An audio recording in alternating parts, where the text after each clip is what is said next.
This has been absolutely heinous and horrific, something that the normal investigator, the normal prosecutor doesn't anticipate. So it's been very hard for everyone.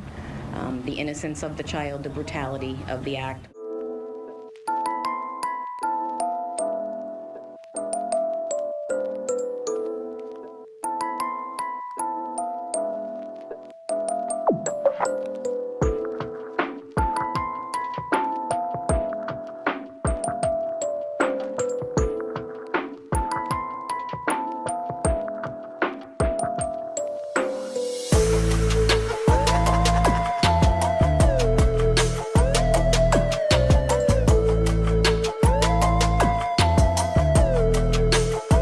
Welcome or welcome back. I'm Cassie and this is Wicked World. If you haven't checked out the channel on Patreon yet, then make sure you do that, because then you'll have access to more than 30 exclusive videos with new ones being added each month. And your support really helps out the channel, because YouTube likes to demonetize many of the videos that I post here. Now the story I have for you today, like so many others, is an absolutely appalling one. However, it didn't get much media coverage at all, and this little girl's brother wants to make sure that her story gets heard.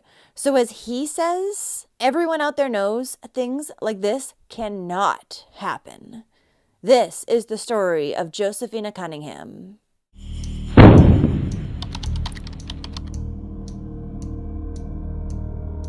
Josephina, or Josie as she was called, Cunningham, was born on July 25, 2019, to her mother, Lakeisha Stewart, and her father, Joseph Cunningham.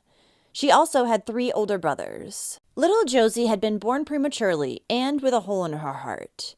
But she was a tough little girl who quickly grew strong, and the hole in her heart ended up closing up as she got older. Josephina was said to be a girly girl who had the best smile, and she dreamed of being a firefighter when she got older.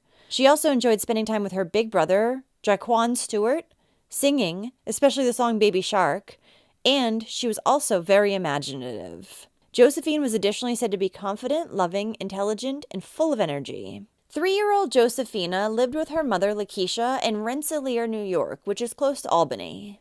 On the night of July 6, 2023, Josephina's mother, Lakeisha, decided to leave her in the care of her new boyfriend while she took a trip to Walmart. The mother had only been dating this man, who was named Robert Fischer, for a week at that point, when she left Josie alone with him for the first time. Lakeisha had actually only known Robert for a few days longer than that, as she had only met him a few days prior to them beginning to date. And she had met him because his sister actually lived next door to her and her daughter.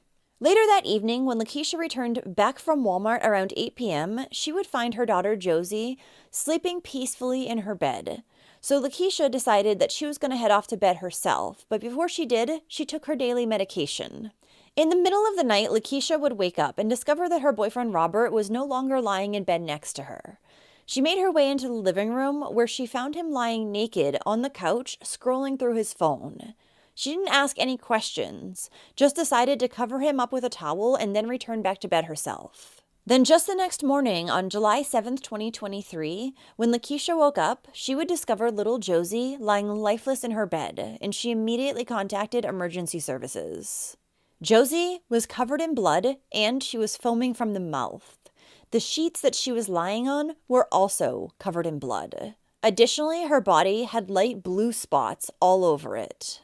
And it was later discovered that these spots of discoloration were a result of her skin pigment being removed from Clorox wipes. Authorities would also find Clorox wipes inside of her. As soon as first responders arrived on the scene, Josephina was taken to First Albany Medical Center, where she would be pronounced dead. When our initial responders showed up to the scene and they made contact with Josephina, they described her as being laid in bed on her back with her hands folded across her torso as if she was staged. Now, Lakeisha's boyfriend Robert was arrested right at the scene after he had tried to re-enter the home while detectives were there investigating, trying to interfere with their investigation. He was charged with obstruction of justice, rape, and murder, and he was brought in for questioning. It would be discovered that Robert had actually crushed up some of Josephina's mother's medication, then put it into a sippy cup for the toddler. After he'd done this, He had his way with her, which resulted in her death. And after Robert committed his horrendous crime, he decided that he was going to try to cover it up by cleaning her off with Clorox wipes. Though I don't know what he really expected was going to happen. What did he think detectives were just going to not notice that Josie had also been violently assaulted? It was determined that Josephina had died as a result of SA and acute intoxication by the combined effects of alprazolam, which is an anxiety medicine, and olanzapine, which is used to treat schizophrenia. Now, as I had said, the night before Lakeisha found her daughter dead, she had seen her boyfriend lying on the living room couch naked, and she had covered him up with a towel. But little did she know, he was actually lying there erasing pictures after he had done this atrocious thing to her little 3-year-old. When police searched the home, they would find bloody baby shark sheets in Josie's room and Robert's bloody underwear along with countless bloody towels. Now, Josephina's older brother, Jaquan Stewart, said that he had always felt rather uneasy about his mother's new boyfriend, Robert. He had just met him a few days prior to Josephina's murder, and he didn't get a good feeling at all. Jaquan said, "Something felt a little off inside when I first met him. It was a little off. I just felt something in my gut. I never saw my mother with a white guy before. Maybe that's why. But I never spoke to her about her relationship. It was like she was hypnotized. She was too deep in love with him. It was actually kind of strange." His concerns had grown even further when he had found out that Robert associated with a known sex offender. Following Josephina's death, there was also a woman named Mary Ann Moses who came out and spoke about Robert. She said that she had known Robert Fischer and his family for decades, and Mary Ann had offered Robert a temporary place to stay when he had gotten paroled in 2021 for an attempted burglary charge. She thought that he was on the right path and let him live with her and her family. However, she had caught Robert cornering a child in her home, and she had immediately contacted police and had him removed from her house that very day. Now, Robert doesn't have any past convictions related to children. However, given the brutality of his crime against Josie, it's highly unlikely that it was his first time. And it's likely there are more victims of Robert's out there. During his arraignment in court, Robert Fischer would plead not guilty. But then, just 2 weeks prior to his trial, he decided to change his mind and take the deal that prosecutors were offering him. And instead, he pled guilty to his charges. He was then given the sentence of 20 years to life. We felt the plea was necessary because we needed to know what happened. And in order to have Mr. Fischer allocute, we offered him 20 to life. But Josephina's family was not happy with the plea deal that Robert was given because they wanted to see him face the death penalty.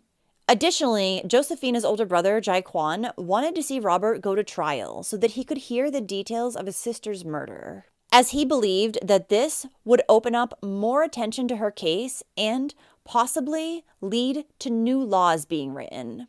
Jaquan said, "I want him to pay for what he did. I want him to get the death penalty. People that commit these crimes, they need to pay. They need to get the death penalty. This crime was really heinous. It was really heinous. I want the world to see. They need to be in shock. They need to know they can't be doing stuff like this." Josephina's family believes that maybe Robert decided to change his plea at the last minute because he couldn't face her family in court, and they called him a coward. And it also seems like Jaquan does not blame his mother, Lakeisha, for leaving his 3-year-old sister alone with her new boyfriend, as he says that they still have a great mother and son relationship to this day. Josephina's funeral service was held on Friday, July 21st, 2023, at the W.J. Lyons Jr. Funeral Home in Rensselaer, New York, and she was later cremated.